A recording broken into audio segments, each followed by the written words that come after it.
Hello guys, so in these set of videos we are trying to understand the art of search space elimination, that is the binary search.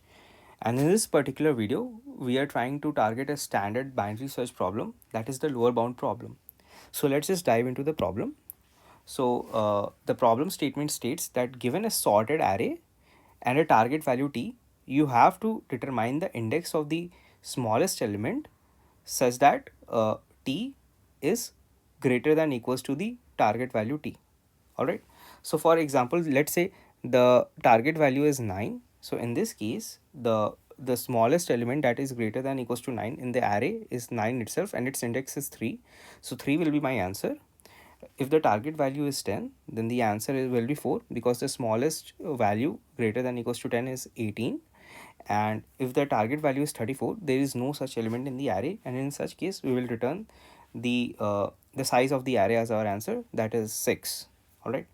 So let's just get ahead with the logic part. All right. So basically, whenever we try to solve a binary search problem, we just lay down 2 pointers. All right. So let's just say this is our test case. Let's just modify it a bit. All right. So let's just say this is our test case over here. 1 3 4 4 5 5 8. This is a sorted array over here, and let's say we are trying to search for the target value 5 in here. All right.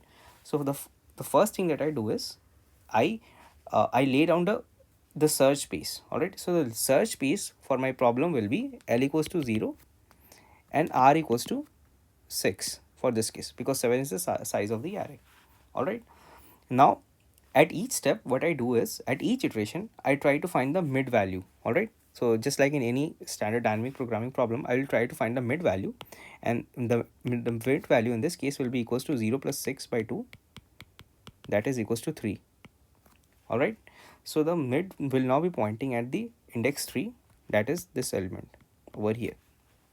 All right. So before moving ahead, now I will lay down the cases. How is the code going to flow in here? All right. So basically I have two cases in total. So case 1, that is ARR of m is less than the target value t. All right. So this is case 1, and in this case I am sure that all the indices that are less than equals to m cannot be our answer. All right. So all the indices that are less than equals to m can be eliminated, that is I can be updated to m plus 1. All right, in this case. And the second case is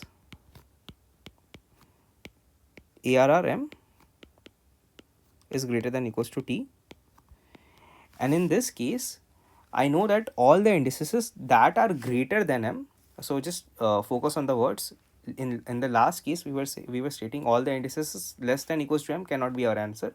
In this case we are stating all the indices that are greater than m cannot be our answer. So in this case j will be updated to m. All right.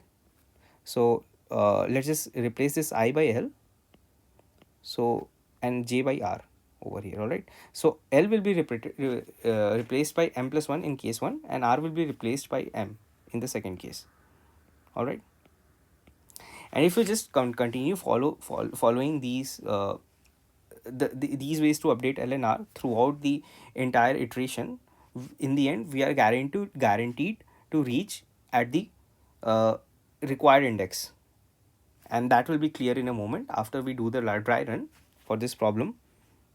So all right, so let's just do the dry run for a better understanding of this problem. So I'll just clean this up.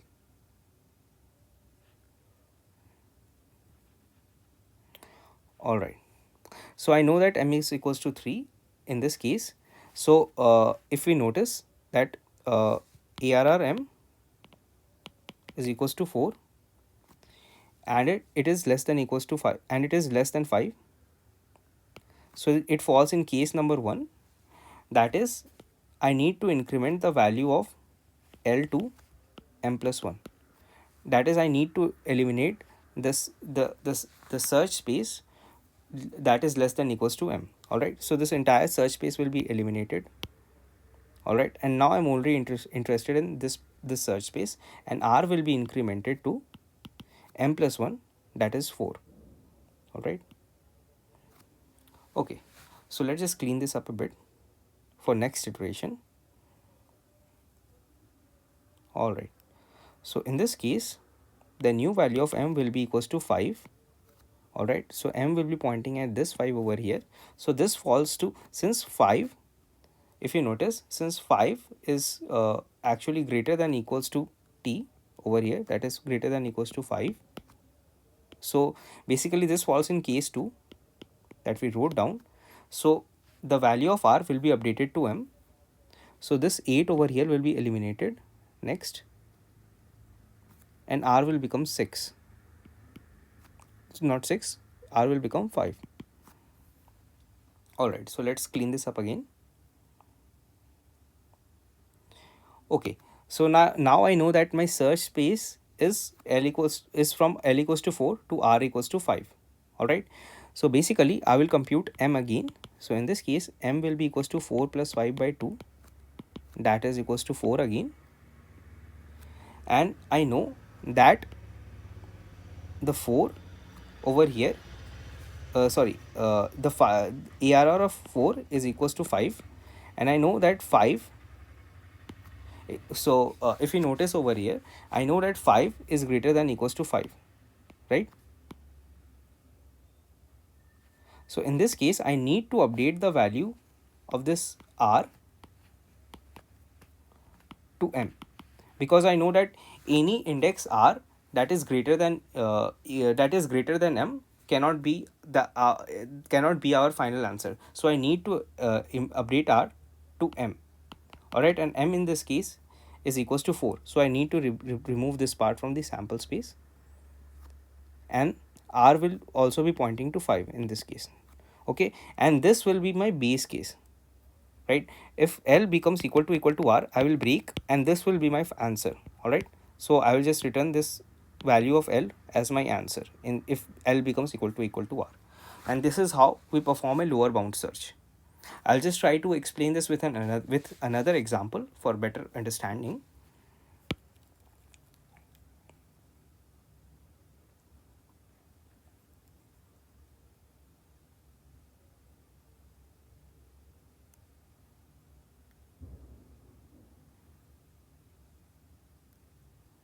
All right, let's just take the corner case over here. Let's say that the array is 1 2 3 4 and 5, and let's say my target value is equals to 6. All right, so I will lay down the two indices, that is I equals to 0 and j equals to 0 and j equals to 4. All right, so in this case I actually do not even need to do the binary search over here. All right, because I can actually check if this value 6 is greater than the last element of the array. All right, so this will become my edge case. So I'll just code it up as an edge case, that if ARR n minus 1 is less than t, return n. So this will become my edge case or the corner case. So I can handle it separately. So that's how this entire code work for the lower bound problem. So basically now we need to see how we can code this up. All right, so let's just get our hands dirty now with the code. All right, so I'll just write a C++ style code on this Blackboard thing. So let's just say I have created a function, and let's just call it lower bound. It takes an input array. It also takes in the size of the array, that is n, and it also takes in the target value t. All right, so like I discussed, I will add a base case over here. If t greater than ARR n minus 1, I need to return n. So this will be my base case. All right, so now I will just establish the pointers int L equals to 0 and R equals to n minus 1. Now I will run this loop while L is less than R. Alright, so just like I explained in the logic, now I will compute the value of mid, that is L plus R by 2, and I will compare this value of mid, that is I will compare the value of ARRM with the target value. So if this is case 1, that is ARRM is less than the target value. If this case arises, what I will do is I need to increment the value of left pointer to m plus 1. Otherwise, else what I need to do is I need to decrement the value of right pointer to m. And this is the entire loop. And at the end of the loop, I can just return L. And this is how I code a standard lower bound problem. Alright. So this is all for this video, guys. Just getting into time complexity analysis, it will be O of log n, because we are taking the binary search approach. So it's very simple to understand why it will be O of log n. So that is all for this videos. Thank you for watching it, and hope to see you guys in the next video.